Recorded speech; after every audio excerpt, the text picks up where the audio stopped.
Hello everyone, welcome to the IELTS speaking mock exam. In this mock exercise, we are going to show you how to score 8 plus band in IELTS speaking. I am the examiner for this exam and Mr. Muhammad Asim, who is sitting across, is the examinee for this IELTS speaking mock exam. So Mr. Asim, welcome to this exam. Thank you. I'm going to give you a topic, which is your cue card, and you will have 1 minute to prepare on that topic. After preparation, you will get 2 minutes to speak on that topic. When you finish speaking on that topic, I'll pose you 3 to 4 follow-up questions. On each of the follow-up question, you are required to speak for around 1 minute. So the entire duration of this cue card section of the IELTS speaking mock exam would be around 7 to 8 minutes. Are you ready? Yes, please. Okay. So I'm going to pose you a question, which is describe a person who always has interesting ideas or opinions. The dimensions on which you should be speaking to me are who this person is, what this person does, how you know him, why you think his ideas and opinions are interesting. You have exactly 1 minute to prepare.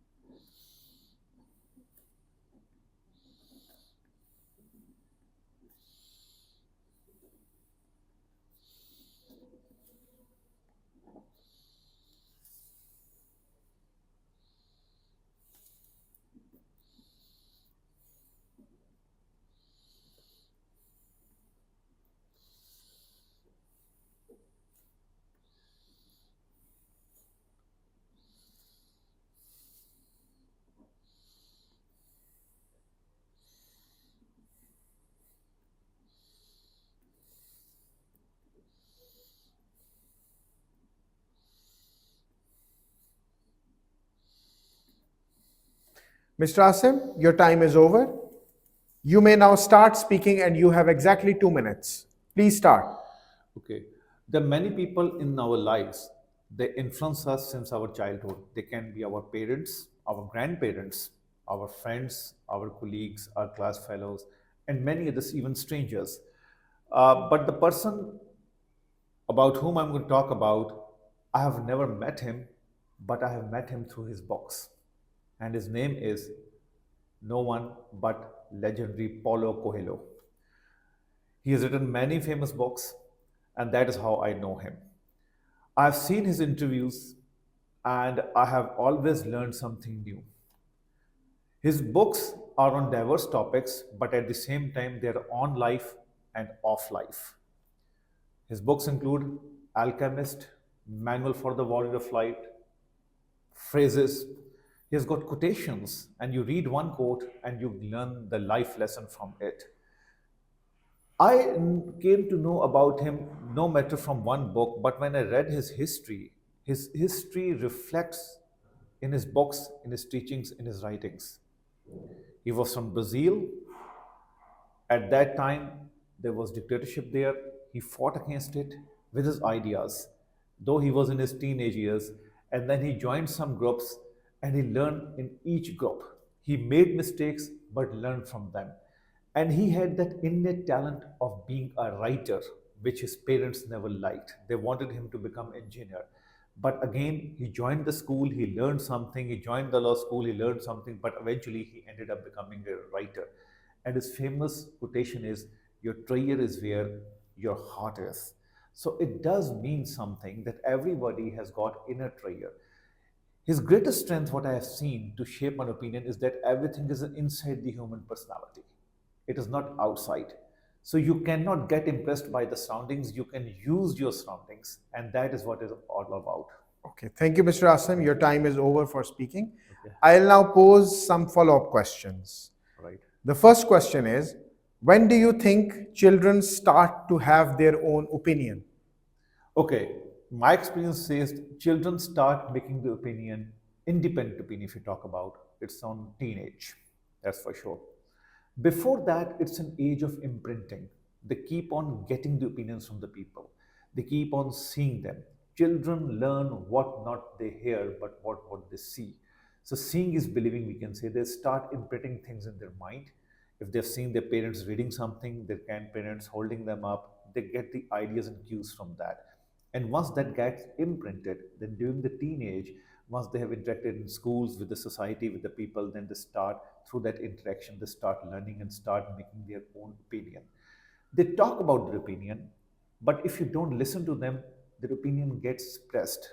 Children learn through interaction, but if you don't interact with them, then they become silent and their feelings become expressive, and they can come in some other form in life. No matter, they start fighting with you, arguing with you, they're not listening to you, or they're interacting with the surrounding in different ways, but they Okay. start relating to them. Okay. So the second question is, are children's opinion influenced by their parents? Okay, I've read a quote: grandparents and grandchildren are natural allies.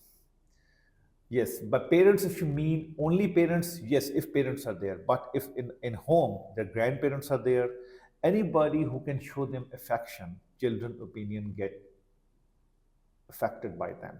They start shaping their opinion in a positive way, in a negative way if they are there also. But parents have this significant role in that, and especially mother, because she is the first line of interaction. She communicates, even when she doesn't communicate, her silence communicates. She can understand the silence of the child also. So that is what I say. Then, after parents, grandparents, and to a considerable extent in the initial formative years, it is the teachers as well as their siblings. They shape their opinion. Okay. So are there only old ideas from books or previous writers? There's a common saying that if you want to learn new, always read old literature. Scriptures, no matter Islamic, Hinduism, Christianity, they're old literatures, as old as time itself, even because as old as humanity itself. So you can always learn something new from the old ideas. Okay, there's one very famous old quotation from Aristotle: "Learn by doing." Now this is eternal quotation. This is a new idea. Do something. We can use the word bias for action in this one. Okay, even Nike, if we go to sports, just do it. So it's just like same symbol or same lines, but giving a different connotation. But it is there. Okay. So last question, who are smart children likely to be influenced by? I think smart children are likely to be influenced by the people who brings talent out of them, and they can relate to that talent. That is why people mostly talk about books or about the people. They may be strangers, or they may be a life coach, they may be a mentor, they may be a father, they may be a mother, but something that brings the strength out of children, children get influenced by it a lot, a lot. Or if somebody stops them from working on their own talent, they still get influenced, but in a very negative way. They become reactionary in that one. So environment shapes, it's nature and nurture both, but mostly it is by those people who brings the best out of you. And a person who brings the best out of you, you can fall in love with that person too. Okay. Thank you very much. Thank you So very much. viewers, this was an exercise which actually showed you how you can speak to the examiner in a fluent manner by proper giving him or her proper non-verbal cues, your body language, and showing how confident you are, not only while speaking, but as a person who has a complete package, which includes verbal and non-verbal cues. I hope this will give you an idea of how to tackle complex cue card questions as well as the follow-up questions, and what is the optimal time you should spend on this section. So subscribe to Track's YouTube channel, follow us on social media, and stay tuned for more videos. In the meantime, join Tracks. Join tracks.